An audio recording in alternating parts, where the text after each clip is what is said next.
오답노트 쓰지 말고 반성노트 쓰세요. 안녕하세요. 공부손손 강호소장입니다.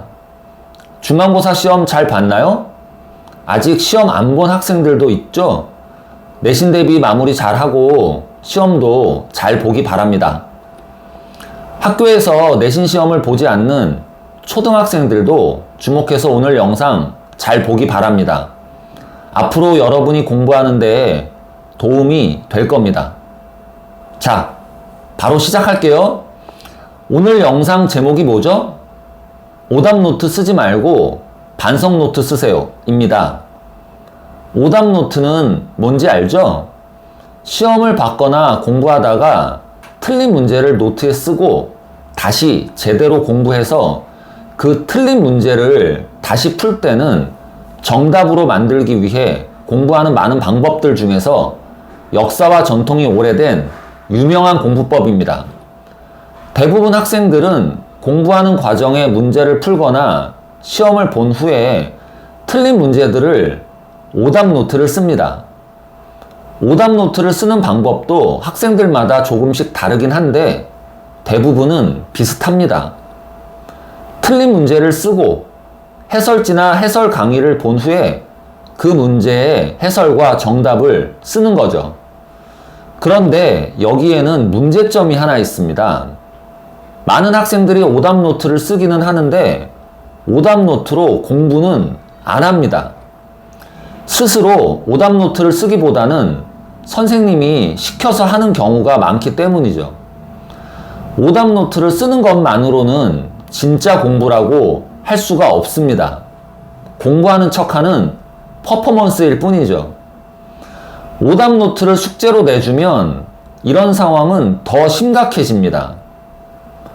학생들은 대부분 숙제를 꼼꼼하게 진짜 공부로 하기보다 대충대충 빨리 끝내야 하는 걸로 인식하기 때문에 오답노트를 숙제로 내주면 대충대충 쓰기만 하는 겁니다.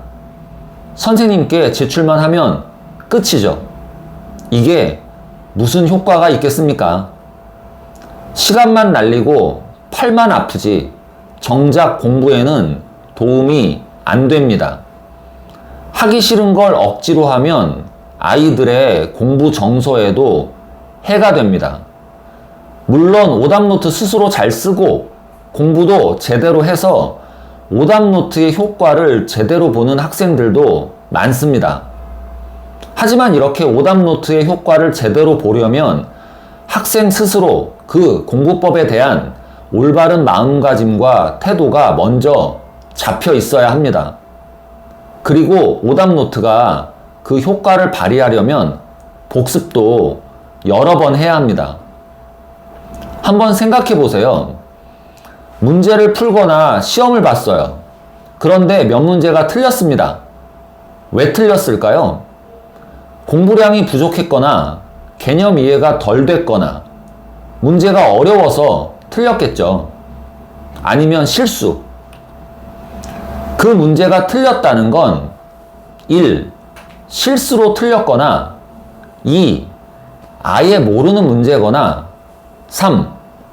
어려운 문제라는 거예요.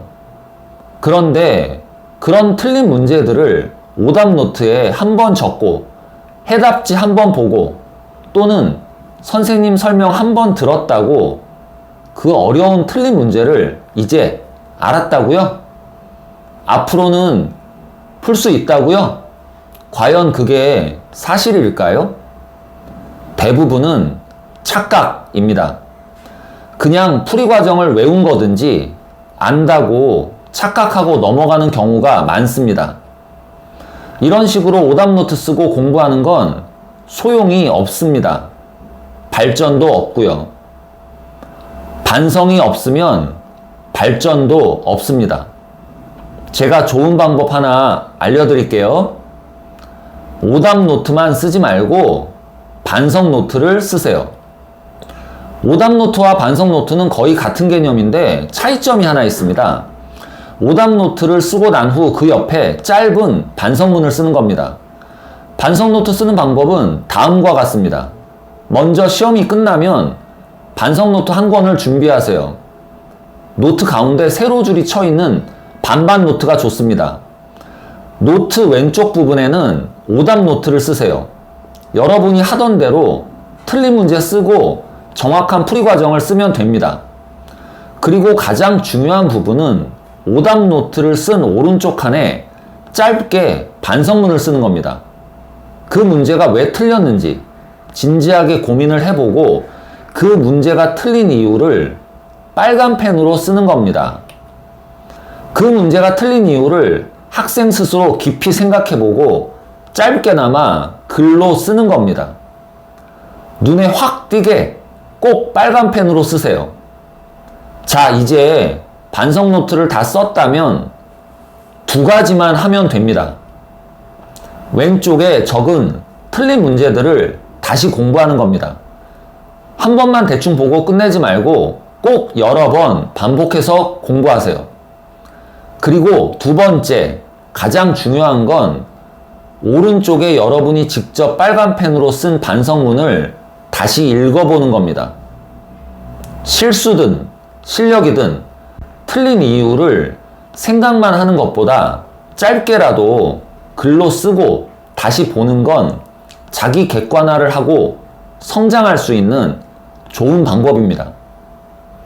다음부터는 다시는 이런 실수를 하지 않겠다고 굳게 다짐하고 이런 유형의 문제를 다시 만나면 이렇게 공부해서 이런 방법으로 잘 풀어야겠구나 라고 다짐해 보세요.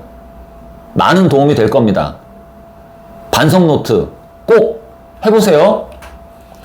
중학생, 고등학생 여러분, 중간고사 시험도 잘 보고 기말고사 시험까지 잘 보기 바랍니다. 학교에서 시험을 보지 않는 초등학생들도 오늘 영상 잘 보고 반성 노트 쓰는 법 꼭 배워가기 바랍니다. 여러분이 앞으로 공부하는데 조금이나마 도움이 될 겁니다. 반성이 없으면 발전도 없습니다. 오답 노트만 쓰지 말고 반성 노트를 쓰세요. 아셨죠? 공부선수촌 강훈소장이었습니다. 감사합니다. 공부선수촌